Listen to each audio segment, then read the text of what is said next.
Okay, it is 10 o'clock in the morning on Thursday, October 16th, and today is the day for the Great American ShakeOut. And so in the next hour, I am here in the studio with Dan May, a professor of geology and anthropology at Peninsula College, and Mac Macdonald, a CERT first responder and lecturer. And we are going to get information from these two experts on what is, how to prepare, what are the possibilities for earthquakes in our area. We also will be breaking up at 10:16 for the Great Shakeout. There will be a preparedness drill, and we're going to respond as appropriately to the case of earthquakes. So it's going to be a little interesting live radio this morning, particularly given that this is, I think, only my fourth time behind the microphone in the studio, so ought to be interesting. So Dan and Mac have given numerous presentations on the Cascadia subduction zone, which I hope you will tell us what that is, because I'm new to the area and I don't know, to various organizations and groups in the area. Dan, as well as being a geologic expert, you also have degrees in philosophy and religion, and Mac, as well as being emergency first responder, you're a national speaker, counselor, and author. So you both are looking at this potential upheaval from a wide-ranging perspective.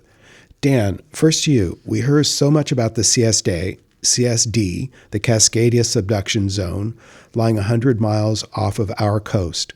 What are the chances of this thing? Well, first, what is it? And then what are the chances of it cutting loose in the next 50 years? Rookie in the booth. I did not have Dan's mic live. I'm sorry. So Dan, again, can you tell us what is the CSD and then chances of it going on? Cascadia subduction zone is a 700-mile plate boundary where the Pacific plate and the Juan de Fuca smaller plate is diving under the North American plate. It is capable of producing up to magnitude 9 plus earthquakes and tsunamis up and down the coast. And there's a 33% chance that the Cascadia subduction zone could go off in the next 50 years. If we couple that with a major new fault zone west of Lake Crescent that's capable of producing about a 7 magnitude quake, there's a 50% chance of an earthquake in our area in the next 50 years. So Dan, how fast would this tsunami be arriving? Depends where you are. Out on the coast, say at La Push, Mia Bay, whatever, you have anywhere from 15 to 20 minutes to get to higher ground. Tsunamis out in the open ocean move about 500 miles an hour. Coming down the strait, it would be less, maybe 200 miles an hour. So here in Port Angeles, the tsunami would arrive in about an hour. Here in Sequim, it would arrive sometime after that. And so it's very critical at this point, low-lying areas, that after the quake, you get to higher ground. Okay. So, Mac, given that people find themselves in different situations and locations when this hits, what are we all supposed to do? Well, you know, duck, cover, and hold is a holdover from the Cold War when kids were taught to get under their desks and cover their heads in the event of a nuclear explosion. And that's very comforting, but not entirely practical. In an earthquake, yes, duck under something, such as a table. And if that table migrates as things bounce and shake all around you, well, then you migrate with it. Or duck into a narrow hallway whose halls give you better protection than an open room. And when there, cover your head and curl into a ball to protect your squishy parts. Now, if you are in bed, and this happens at night or morning, if you are in bed, there are two views. One, stay there, cover your head with a pillow, and curl up in a ball. The other view is to roll over next to the bed so that you are provided a space between you and some falling objects, the bed acting as a buffer. And of course, when the shaking stops, put on the extra shoes you have under your bed so that you are not stepping on the caved-in glass. Exit the house or the edifice and stay away from tall trees and power poles if any are still standing. If you are near the water, absolutely head uphill. Now, it's interesting because they talk about the various buildings that will survive and those that won't. And if you're in a modern reinforced building, the building should stay sound enough to have not collapsed. If it is made of concrete or bricks, the best thing to do is to get out of it upon the first indication of an earthquake. Some people have stated, some experts have stated that you'll have about 90 seconds from the first signs of an earthquake, such as dogs howling, tremendous roar like a freight train, sirens going off, alerts on phones, smaller tremors, to know that things are literally going sideways. So you gauge now, and this is part of the preparation that we're here to help you with so that we can save lives.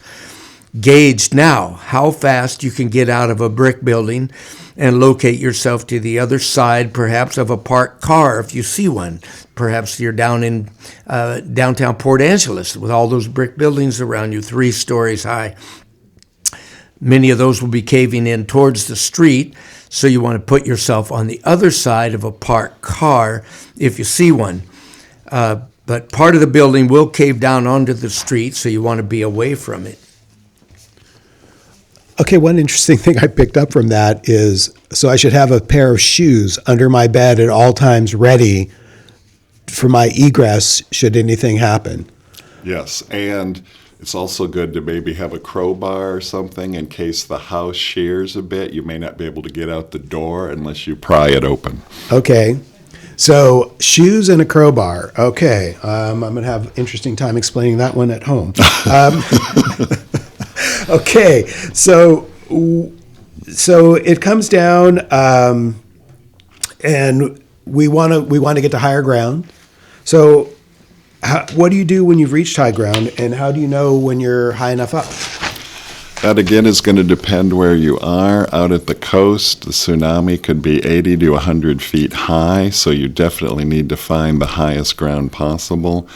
In Port Angeles, it's estimated the tsunami may be about 30 feet high. So if you're familiar with Port Angeles, you need to be up above Front Street and 2nd Street, that intersection. Okay. And in Sequim, it may not be quite as high. You'll have a little more time to get to higher ground. But all low-lying areas right at the shoreline, you must get up. Okay.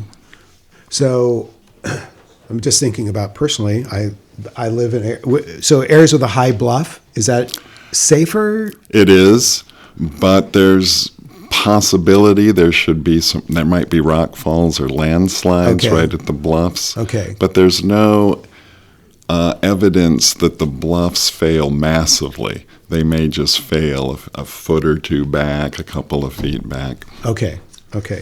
So,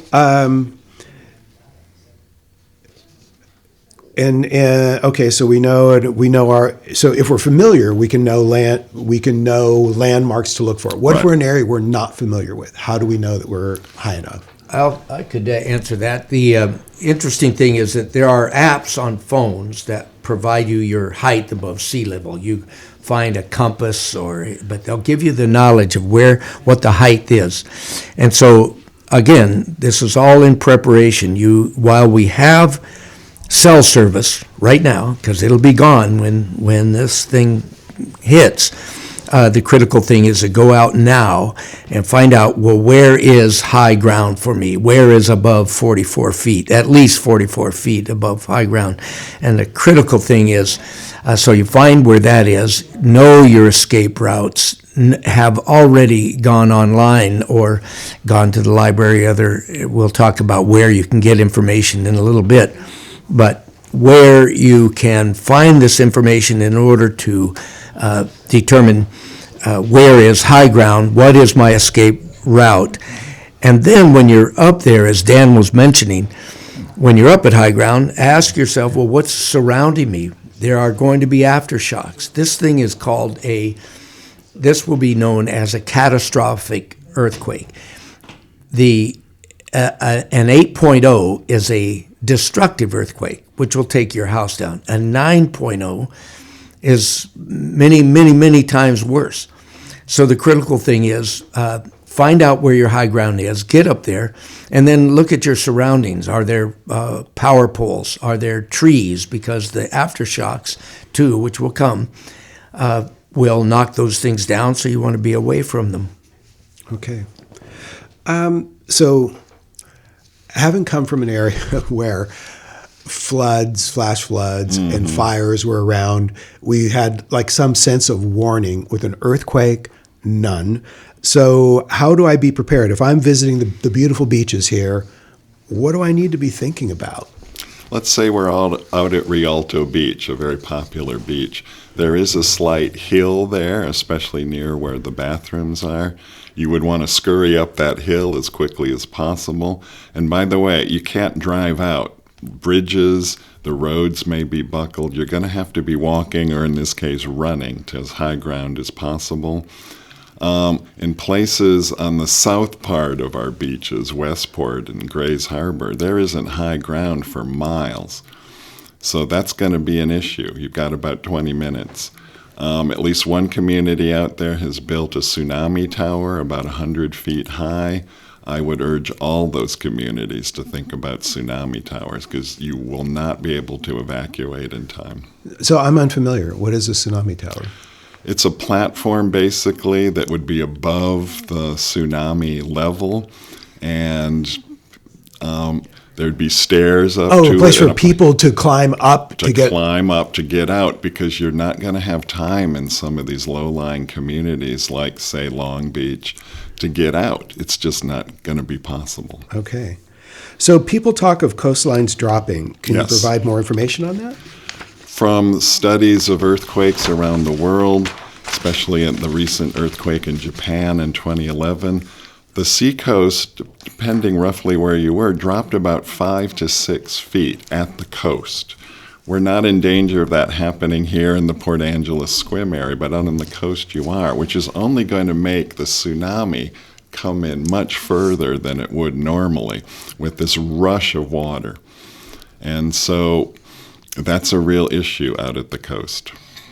And some experts say that there actually will be a foot drop further in towards our area, a foot, as opposed to 4 to 6 feet on the coast. But just to give a demonstration, if those of you listeners, of course, you can't see me, but if you put your arm out in front of you, your fingers heading towards the left, it's your right arm, let's say, towards the left, and now take your other hand and press down on your fingertips hard, and then all of a sudden pop, let it pop up. Look at your elbow. You see where your elbow is. So out there was the Cascadia subduction zone, 100 miles off the coast, and your elbow is now where the land has sunk. Now, what does that mean? What's the human factor of Dann's drop in land elevation? What does it mean is that the water table will rise because the land has sunk, if indeed water doesn't slosh in from the coast. But if the water table is rising, think of that along with your planning, that your evacuation route will be exceedingly sloshy. So there's all these little elements to understand. See, one thing about Mom Nature, she's got a lot of tricks up her sleeve. She's going to be making a lot of adjustments for the man-made climate change that we've been so dumb about creating and not mitigating. But the thing is, you can't outsmart Mother Nature, but you can outthink her, and you can outplan her. So that's the critical value of understanding what that evacuation route will look like. And that drop at the coastline means the tsunami will come in much further than current projections would say, because you're dropping the coast. Yeah, good point. So what can you tell me about liquefaction, the effects of liquefaction? What is it? How and where would that take place? Any sediments versus actual rock that are water saturated, when you shake that, the water is going to rise up through those sediments and make it like wet cement. And so things are going to sink down in. We've seen photos from New Zealand and Japan where cars were down into the sediments. Whole apartment buildings tip over into that liquefaction, that mushy kind of wet cement feeling. So that's a big issue. About 3/4 of the Sequim Peninsula is in the liquefaction zone. Most older towns like Port Angeles, Port Townsend, they filled in the area. And so there's this loose sediment, and so buildings will sink down in and so on. This shakeout earthquake drill narration begins with a demonstration of the United States Geological Survey Shake Alert Earthquake Early Warning System. Earthquake. Earthquake. Expect shaking soon. Drop, cover, hold on. Protect yourself now. Earthquake. Earthquake. Expect shaking soon. Drop, cover, hold on. Protect yourself The now. rest of us are evacuating outside. We're covering our heads. Drop onto your hands and knees where you are. If you are unable to get onto the ground, bend forward to make yourself a smaller target for falling or flying objects. If you use a wheelchair, lock your wheels. Cover your head and neck with your arms and hands. If you can crawl under a nearby sturdy desk or table, it will provide additional shelter. Otherwise, move close to a nearby Okay. wall, away from So windows. that was the drill. Hold on to And your shelter this or Russ continue Mudd, to cover I'm your now head leaving and the neck building until the and leading shaking it to stops. Before you Mac get and up, Dan, as look we around are- for I have objects that to, might fall or be evacuate thrown the at you people in an in the building, earthquake. so What they should will you continue secure in on, place now? and we will be If you're back near with the more ocean during an once we have earthquake, the building closed. drop, cover, and hold on. Once it's possible to move, walk quickly to high ground because a tsunami may be on its way, and stay there until officials say it's safe to return. So, ladies and gentlemen, This drill is over. Visit shakeout.org ask for simple yourself, steps what to am I help you doing? survive and recover from a major earthquake, including how to protect yourself in a variety of situations. Thank you for participating in this demonstration of how Shake Alert Earthquake Early Warning System messaging can be included in Great Shakeout Earthquake drills. wow. So that's a real live demonstration. You want to ask yourself, we all want to ask ourselves, what did I do in that situation? If this puppy uncorks, where was I? Did I know how to get under something? Could I run to where I needed to get to? Did I protect myself? Did I exit the building in a damn hurry? Or did I simply do what obviously we all want to do, and that's protect our heads, curl up in a ball, and protect ourselves?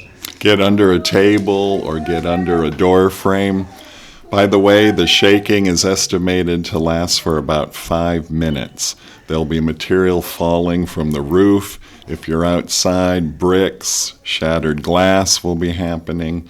You'll hear sirens. You may even see the seismic waves moving across the landscape. Cars in a parking lot may be moving towards you and moving away. It's going to be chaos for a while. And it'll take a while just to recover from that 5 minutes of shaking. And then if you're in a low-lying area, your next thought should be get to high ground. And you're not going to be able to use a vehicle. You're more than likely going to have to run up to high ground. And that's an operative term, is running. The interesting thing I see where KSQM is located, the entire group at KSQM, all of the staff have exited the building. They're out in the parking lot. I don't see any other shops leaving, the people in their shops leaving to get out into the parking lot. So obviously there are going to be people who have gotten the message and heed the message, and then there'll be those who will be buried and asking for help. So truly ask yourself, just what do I do? What would I do? What do I have planned? What have I got in my possession that as I escape to that parking lot and cannot come back into my house, and maybe never to come back to your house, what am I taking with me? What do I have in my emergency backpack? And those are things that we're going to be discussing here shortly. Then we're going to be talking about pets, what you do with your larger animals, and boaters. What can boaters expect out there? and what indeed should they do, and how deep should they be. So we'll be talking about here how you can prepare. As soon as we get people back into the office here, we're kind of on our own here. Yep. It's just Dan and I now, but we just got our butts out from underneath the table where we were covering our heads. So it's a real world situation here. And by the way, under a table, you're going to want to hold on to the legs because in all the shaking, the table may move around, and you want to make sure the table or whatever massive object you're under is still protecting you. I've heard at one program it said you will be bouncing around your house like a basketball because a 9.0 is really shocking. And for 5 minutes, I mean, how can you imagine 5 minutes of pure terror? So. Yeah. Where were you? Where are you? Where is your thinking? What if this happened at night? What if it happened during snow time? We also think about in our CERT programs, what if this happens during a high tourist event, when you have so many tourists on the beaches and in the towns, and all of a sudden they become refugees. So we ask ourselves, geez, are we packing enough food so that we can accommodate them too? So there's all these scenarios. What if this happens, like I mentioned, in winter and snow or rain or what have you? Just be thinking, be planning. What could I do? The other thing, we're surrounded by huge plate glass windows here. All of them are going to be coming in. Yeah. And I mean all of them. That's why it's so critically important that you have those shoes that you mentioned, Dan, underneath your bed, so that you can put them on and not cut up your feet as you try to get out. And in our area, we don't have many tall buildings, but in a place like Seattle, Tacoma, Vancouver, BC, it's going to be raining glass shards, bricks, other building ornamentation like gargoyles or whatever. It's probably not a good idea to rush out into the street in a big city because there's going to be so much debris falling down on top of you. A lot of people will be learning a lot from those who live in tents in the downtown core. Seattle is a fascinating thing, the idea of the Portland or Bellingham, when you consider that Seattle is built on glacial till. So there's no ground stability there at all. And they washed much of the bluffs down to create the harbor. Exactly. And the same with Port Angeles. Many of these coastal towns are on unconsolidated, water-saturated sediments. That's why we're so worried about liquefaction in places like much of Sequim, Port Angeles, Port Townsend, and other low-lying areas. It's not an exciting scenario in any way, shape, or form. Okay, I don't know where we are. I was just outside in the parking lot because that's part of what we had to do here is evacuate the building, make sure everybody was safe, take out the fire extinguisher. And fortunately, this was a drill. The traffic driving through the parking lot was not a drill. So, okay. So what about pets and larger animals? Is that what you're talking about? Just ready. Just started it. Okay. I know when the Loma Prieta quake hit in 1989, and I lived in western Nevada, more than 200 miles from the epicenter. And when I got home, my dog had jumped out of his pen, and he was running loose, which he didn't do. And I was like, wow, he felt it that far away. So yeah, the animals definitely do sense it. So what about these animals? Well, if you live near the water and Fido won't come out of where he's hiding, you don't stop to try to dig or coax him out. People have died trying to get their dogs or their animals out of the home. You leave the door open and you keep calling behind you as you head to higher ground. That's critical. The pets are many times very resourceful, and eventually they'll make it uphill. But this is where WAG, the Welfare Animal Guild, will be working overtime to house those lost dogs, and the Saints at Olympia Peninsula Humane Society, and for the cats, and her Serenity Acres Horse Rescue for horses. These are people you want to donate to now, so that they can prepare the cages and their staff and so forth for the eventuality of this thing happening. If you have barn animals, you would spray paint your name or last digits of your Social Security number on their sides if you have the time. Snip the barbed wire fences, turn them out of corrals or barns. Or open the gates. But definitely open the gates. These are in low-lying areas, because Right. we don't want them to have problems in the tsunami. Yeah. Precisely. And close the gates, close the door to the gates. Otherwise, they'll do what their instinct would want them to do and return to the barn or the yard, which might be soon underwater. You don't want them all of a sudden washed up to a place where they could never get out of. And in 30 days, they're going to stink. They might act as food, but they're going to be stinking. So, and the other thing with barn animals or all animals, you be prepared by having practice loading animals into crates and into trailers. And then, of course, but once you've shooed them out, you get yourself to higher ground. It's critical. Now, those of you who haven't chipped your dogs, and it's advisable to chip your kittens and your cats too. But if you haven't chipped your dogs, well, you're not a very good parent, are you?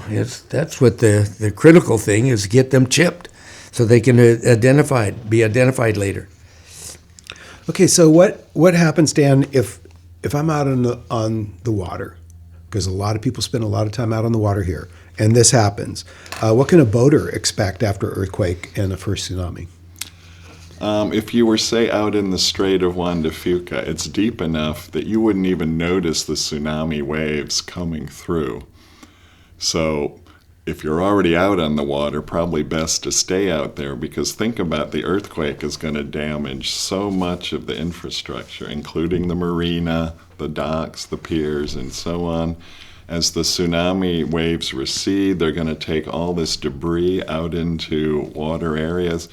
You're probably not even going to be able to move much. Think of thousands of logs at our log yards floating out there.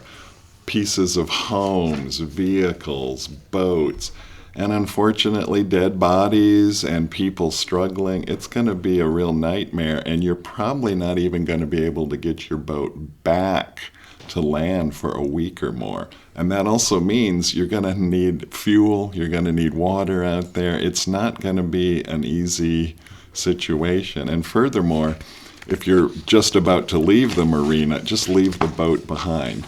You're much better off getting back to your home to assist with issues there, from collapsed buildings to injured people.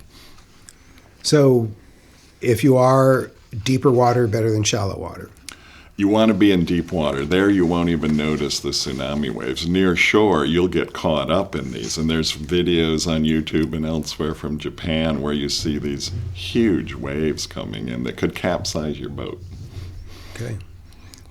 And it's, the depth. You want to really have studied your depth charts, you boaters. You want to know where is 500 to 600 feet or 100 fathoms. And that's critical, that you get to deep water if you decide to not come in and beat your boat. It's somewhat cocky when some boat owners say, well, if an earthquake or the tsunami comes in, I'll just go out and let it float out underneath me, as if you're just going to have a nice time floating out.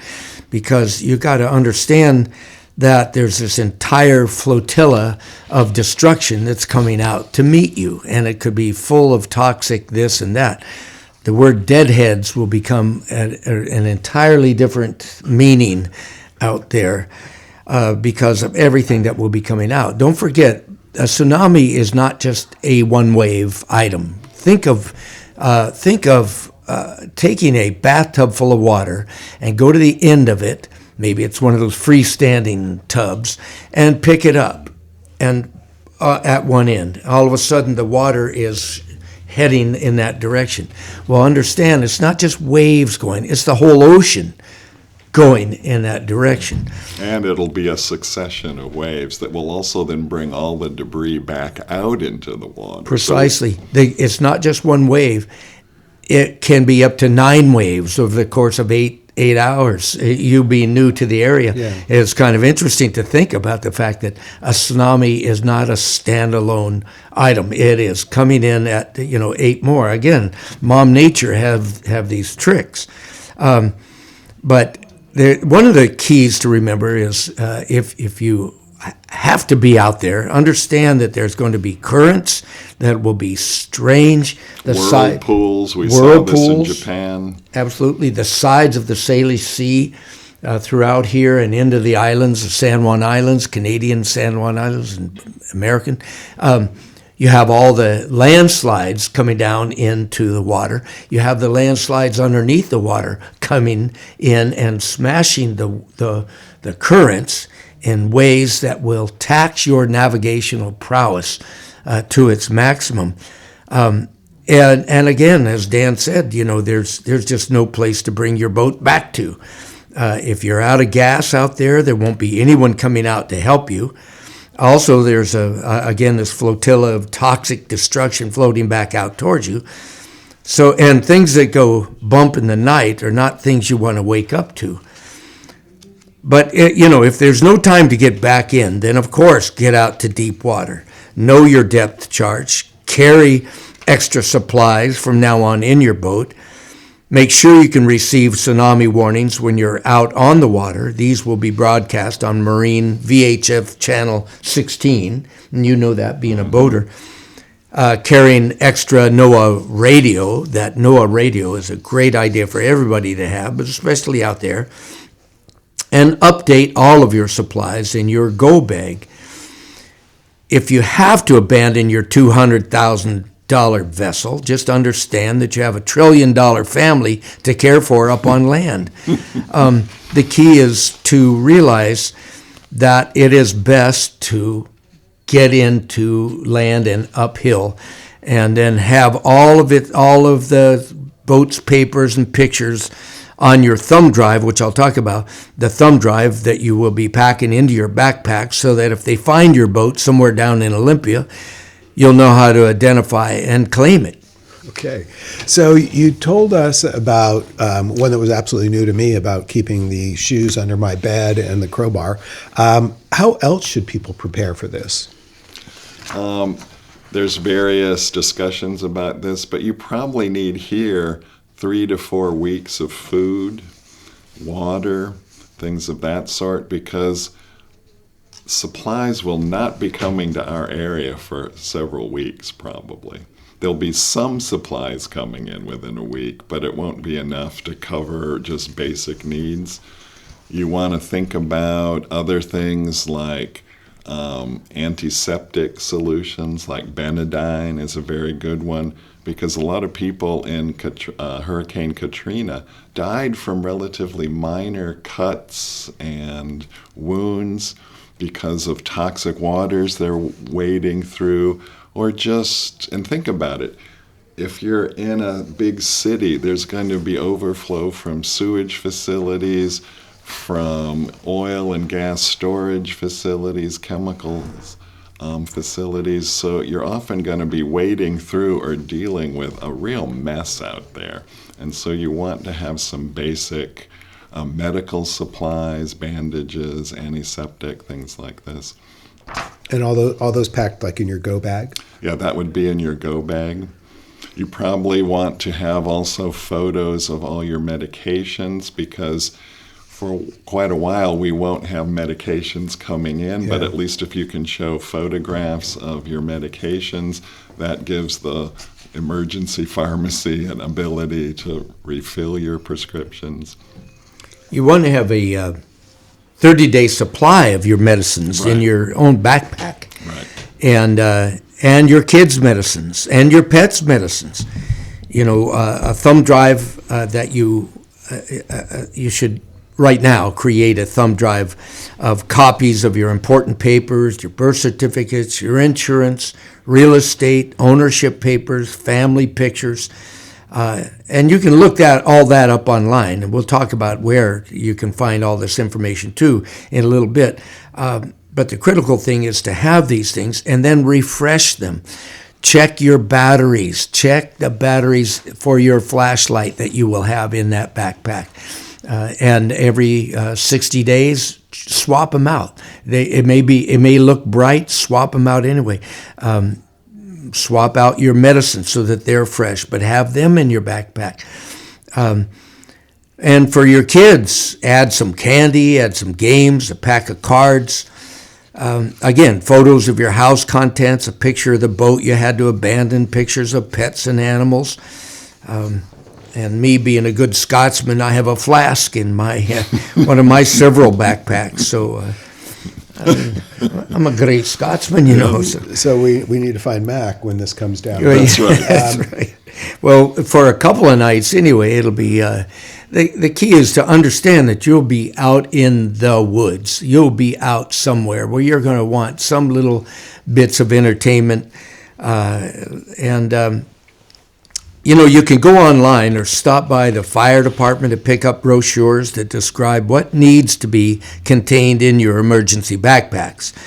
And then when you have an emergency backpack, bring your kids, display everything that's in that backpack out on the floor, and then play games with your kids to ask them what each item is and what it's used for. And in that manner, they become adept at helping themselves survive and you to survive. And for instance, there are things like NOAA radios that have a little solar panel on it. You have a hand crank, so there's not going to be electricity in some cases for up to a year around here. So you need to think about how are you going to generate electricity for, say, your cell phone. The cell phone network may be out for at least a month or more around here. I right now have a little portable solar battery generator so I could eventually run a laptop, charge the phone, things like these. And by the way, these are all good things to have, not just for earthquakes. What if we have a major wildfire here? Now, this is a good point. What if we have a big winter storm? Power could be out for days. So it isn't just about preparing for an earthquake. It's about being prepared for any of these possibilities. And by the way, every area has its own natural disasters. At least there's no earthquake season. I'm from Oklahoma, moved here 10 years ago. Every spring to fall, we were worried about tornadoes, about wildfires. So we already were doing some of this. In the event of a big wildfire, we knew that we had to open the gates for the horses so they could get out. And so there are always things like this that are worth thinking about.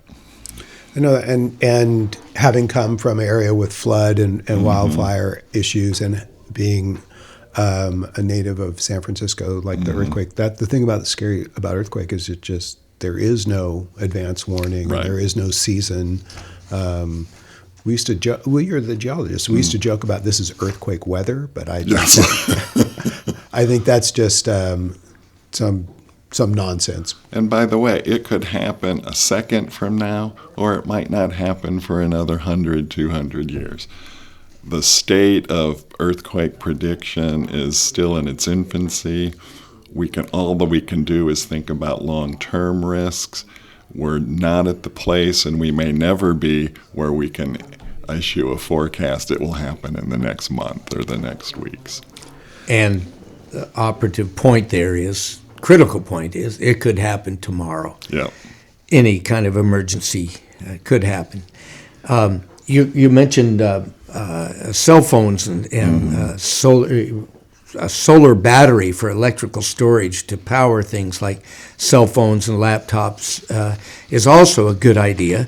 But understand that cell service is going to be down for months. Yeah. Months.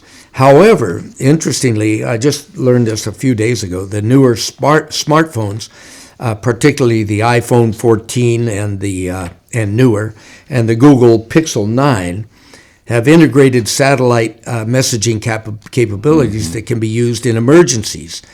But here are the key points of that. These devices can connect to emergency services when cellular and Wi-Fi are unavailable, allowing users to send messages and share their location. Users can send text messages via satellite, although this feature is limited to text and not supported for photos or videos. But you have to enable that feature into your device settings, typically found under Privacy and Location Services. But you do your own homework on this. This is the critical thing. We can give you little tips and tools and ideas and concepts and methods, but the critical thing is do your research especially about cell phone coverage. So I have a question about that. Sure. So that's new to me. Is enabling it, is that something we should wait until a disaster happens to enable that satellite thing, or is it a good idea to have it all the time? You know, I would love to tell you that I know a lot about it, and I don't. It's so new to me. But I would assume that you should enable it now, just like having an app on your phone, so that at least, again, that's the iPhone 14 and Google Pixel 9. I'm not doing I think any. Android has something similar. And the Android. So you've got ways to prepare if you'll do it. And interestingly, too, again, everything requires everybody to do their own homework. For example, now about your vehicles, you want to fill your gas tank when you get down to half full. This is interesting from now on, and the great thing about living in Sequim and Port Angeles is that our Costco there are no long lines like 20-minute waits in Kirkland or in Seattle and so forth. But so critically, just go in every time you get to a half full and fill your gas tank, because you may be living out of that vehicle, using it for warmth or needing to drive long distances. And by the way, that'll be the only gasoline you have for a month or more. Yeah. And so you want to, that's what you're going to live on, basically. That is, even if you can move your car around, because almost all the bridges, culverts will be down. We're going to have these little island communities cut off because of bridges and so on. So you need to think about that. You don't want to have your car all the way down to empty every time you fill it, because that's all the gas you'll have for quite a while. Okay, so that's not after it happens. That is just as a normal practice of when you get to half, fill it up so that you're never too far low, so that you have enough gas to do the evacuation if roads are available. Right. I know that's something that happened in Katrina and everything. Yes. So people had no ability to get out because they didn't have gas. And the same if you have an EV. Most EV owners know not to let their charge go all the way down. Yeah. You want that at about half, too, because, it may be the only electricity you have for quite a while. Okay. It is now 10:44, and I am going to take this opportunity to do the morning weather. It's currently 52 degrees and 81% humidity here in beautiful downtown Sequim. Very light winds, 3 miles per hour. The morning weather forecast is a service of the KSQM News Center, and it is made possible through the support of Sunny Farms Country Store. According to the National Weather Service, today we have a 30% chance of showers after 5 p.m. It will be partly sunny with a high near 59 with very light winds. Tonight we're looking at a 50% chance of showers between 11 p.m. and 4 a.m. Mostly cloudy with a low around 44 with light and variable winds. Friday, 30% chance of showers, mainly before 11, and then mostly sunny with a high near 60. Again, pretty light winds. Friday night, increasing clouds, low 42. Saturday, we are looking at a much more likely chance of rain with 70% chance of rain with new precipitation amounts of less than 1/10 of an inch. Saturday night, the National Weather Service is saying 100% chance of rain with 1/4 to 1/2 an inch. So that sounds like some substantial rain with showers on Sunday. So go out and enjoy the the weather in the next couple of days because it's going to get wet, and then go out and enjoy it when it's wet because that's what you got to do when you live here, right? So this morning weather forecast is a service of the Case Graham News Center and is made possible through the support of Sunny Farms Country Store. So I'm Russ Mudd, and I'm here live in the studio with Dan and Mac, and we are talking about preparation for the possibility of major earthquake hitting our area. So any advice on, do people, you do the go bag and everything like that? What if it's stuff I don't know how to use? Well, excellent question. You want to take your backpack to your backyard or out camping, spend a weekend out camping with your emergency preparedness supplies and see how they measure up. See how much you know about perhaps creating a shelter out there. Have you studied up on that? As well, know where the valves are on your propane tanks in order to turn them off after an earthquake so that any spark won't cause a conflagration. Have you taught your children that as well? Is the tool to turn that valve handy? And all these sort of things are available on Amazon or even most hardware stores. And one other thing, Oregon and California now require this, that your propane tank be secured to the ground, especially if you're on a hill.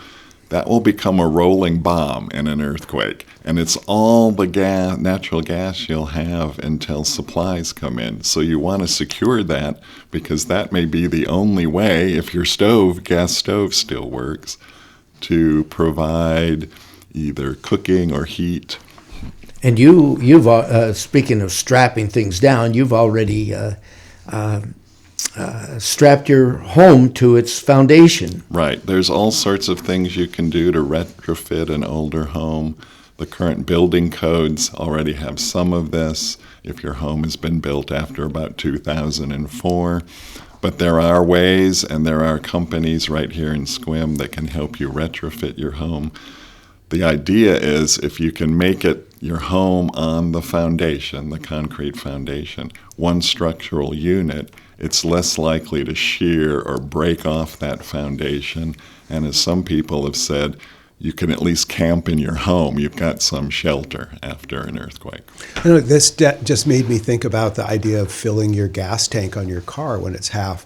And maybe the same thing. Same with my propane tanks, is that Precisely. I don't have a propane tank or propane on my house. I have just electricity, but I do have barbecue, and I have multiple tanks, and I have no idea how full those are right now, but I think that's going to be on my to-do list. Yes. Let's go fill those things up. Absolutely. And have discussions with your family as to where to eventually meet up with them on higher ground or at a community gathering point, because people will be at different points in the area and you all want to meet up somewhere. So you have these discussions. That's called preparation. It's just like strapping things. And there's one last thing that I really stress to have in your backpack, and that is the ability to carry it. Are you keeping up on your walks, on your runs, your hiking and your biking, so that if you need to get up a hill, you can do so? And what if you're carrying an injured person, or if you're an injured person? Do you have the strength to get up that hill? And there are hills, and I mean, we'll be climbing. Are you keeping up on your upper body workouts in the event you get trapped by a bookcase falling on you, or helping get somebody else out from under that bookcase? And Mac, that brings up a point. Big bookcases and things should be fastened to the wall so they don't tip over. Absolutely. The best preparation for that bookshelf and heavier pieces of artwork, hutches, of course, to have them more securely bolted to the wall.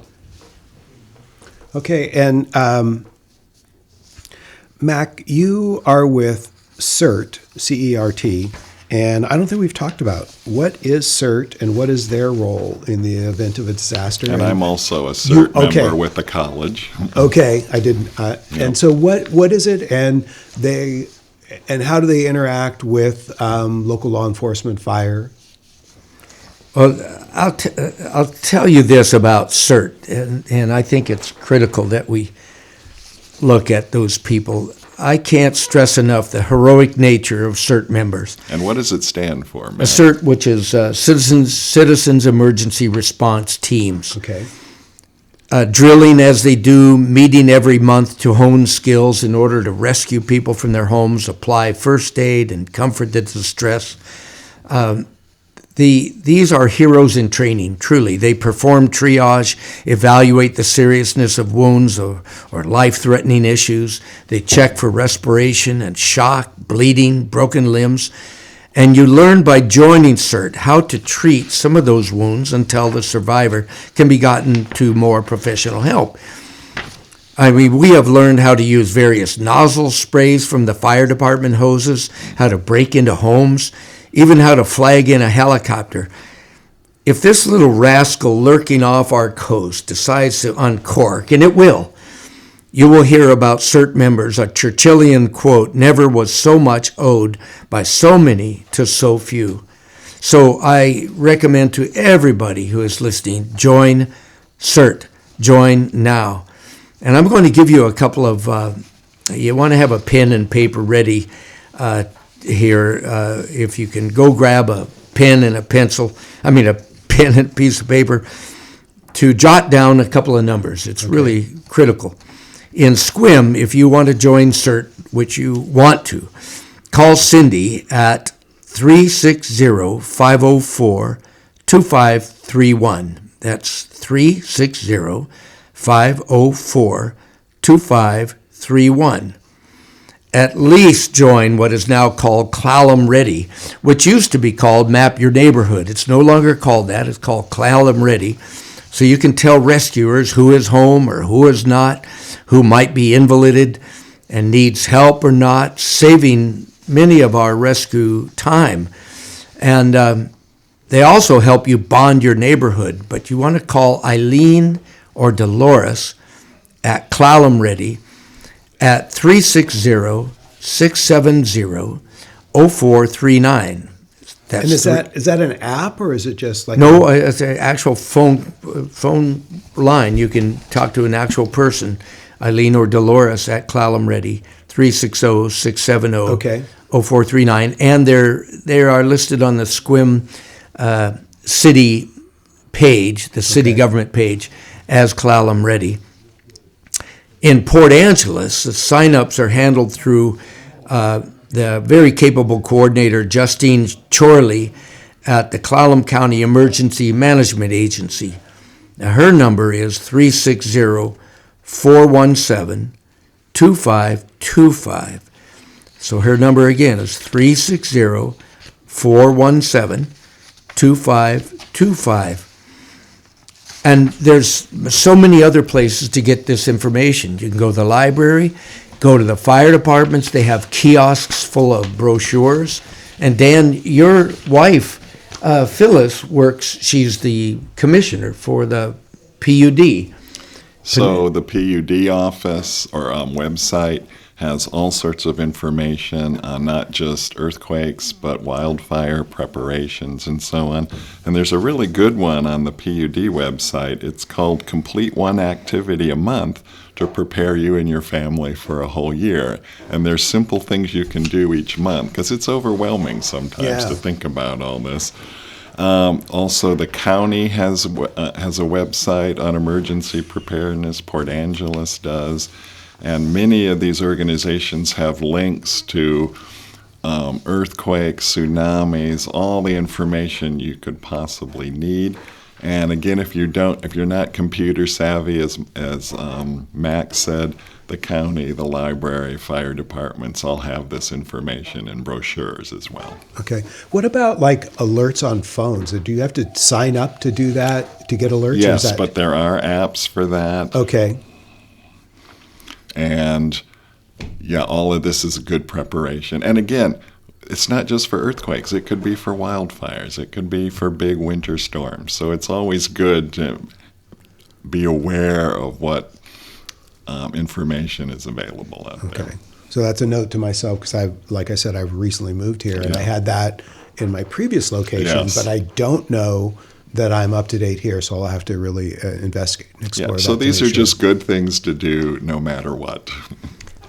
I remember Dan mentioning, telling me a little rhyme that I've always carried with me, and it's, don't be scared, just be aware. And don't just be aware, be prepared. I thought that was very clever. I like that.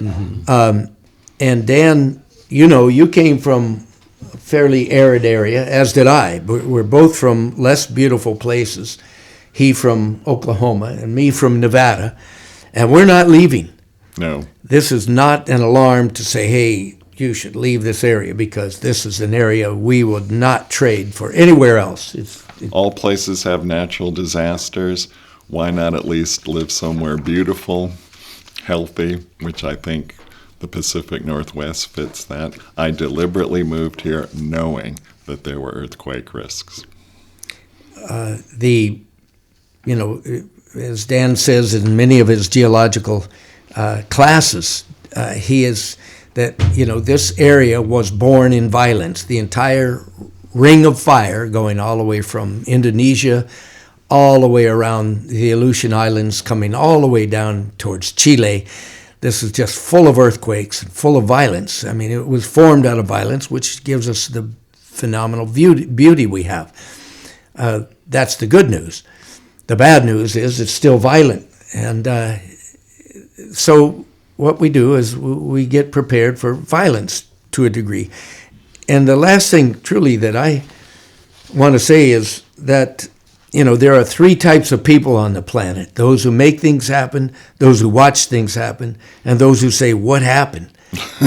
And we want to be amongst the people, everybody, everyone in this audience wants to be amongst the people who makes things happen, as opposed to actually going, oh, God, what has happened to us? Be prepared. Okay. I'm going to take some advice with me as I leave the studio today. Thank you, Russ. And thank you. It's 10:57. We're coming up to near the end of the hour, and it's been such a pleasure to have Dan May, Professor of Geology and Anthropology at Peninsula College, and Mac Macdonald of CERT, a first responder lecturer here, giving us a lot of useful information. And be prepared, not scared, and so I'll take that to heart. Thank you, gentlemen, very much. Thank It's been you. a pleasure having you in the studio.